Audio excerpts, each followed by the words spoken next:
Hey everyone, it's Bethany Siggins here, coming at you from my closet. Nothing new there, but I wanted to say how much I'm enjoying these videos. And this one, we're just going to have a chat, and we're going to chat about the wardrobe edit. I recently did a blog post about it on my website. You can go to bethanysiggins.com and then go to blog, and you'll see it. Um, the reason why I want to talk about the wardrobe edit today, as I explained in the previous video, we're kind of building on our knowledge. We started with wardrobe organizational tools, how I organize my wardrobe. Last week we talked about the wardrobe essentials, like the bare basics. If you were to just take your wardrobe to just what you really need to function day to day, what would that look like? So today I want to talk about the wardrobe edit, because that's where a lot of us are right now.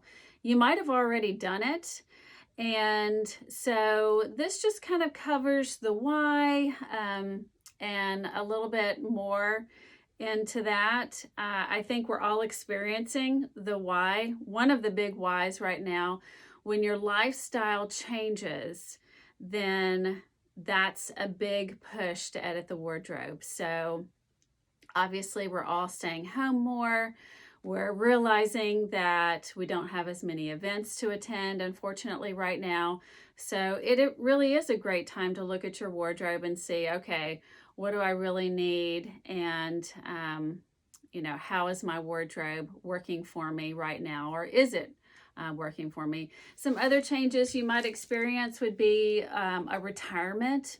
You don't need those suits so much anymore if you're not going on client meetings and that sort of thing.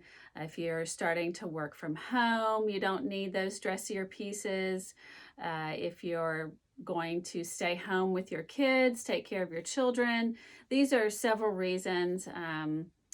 Or the reverse, you're returning from being out of the workforce for a while and you need to look at the wardrobe and see, okay, what's missing and what can I bring in? So another big reason why you would edit your wardrobe would be because your body has changed and perhaps your style and your preferences are different.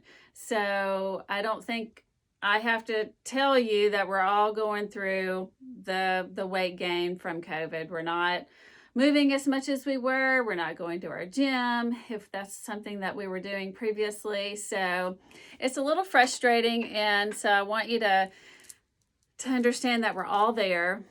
And there's maybe quite a bit of your wardrobe that you're just not fitting into right now. Luckily, maybe we don't need to fit into it right now. Because we're not going to all of the things that we were before. So be patient with that. If you've got a section of your wardrobe that's currently not fitting, just give yourself a lot of grace there and understand that a lot of people are experiencing that. And give yourself time to work back into those pieces. What I don't want you to do is have a lot of things in your wardrobe that remind you of a size that you were, that you may never return to. So I would call those wardrobe bullies, and I would urge you to, if you've got room, to move them elsewhere, to do that for now if they're pieces that you're really not ready to part with. But if they're 3 or 4 sizes away, you haven't been that size in 15 years, then yeah, I think you can give yourself permission to say, okay, this is where I am size wise, and I'm not going to put up with this piece bullying me anymore.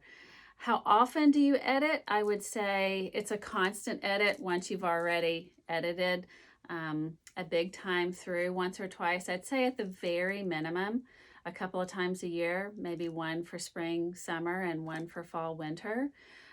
What I like to remind people of is if you have pieces in another closet off season that you're bringing in for the season, if you're really not that excited to see it or that excited to wear it, then maybe that would be a candidate for removal. And I say it's a constant process because I really want you to be conscious of how you feel in a piece all of the time. So if you get something on and you're fussing with it, it doesn't fit quite right, and it can't be tailored to fit right, then I would go ahead and remove it. really the goal with a wardrobe is to love everything that you have, to feel great in it, to feel supported in it.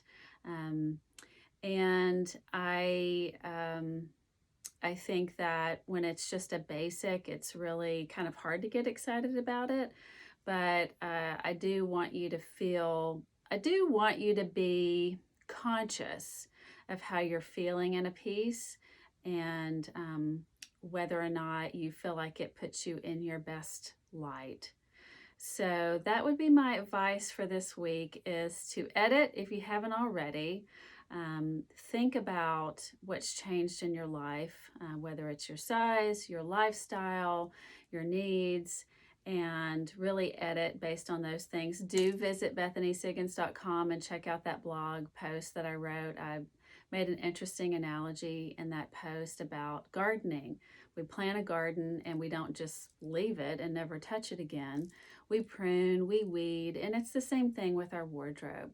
So you have to constantly be thinking about it, curating it, and making sure that it is reflective of who you are today and not the person you were 10 years ago. So thank you again, everybody, for watching these videos and for your feedback.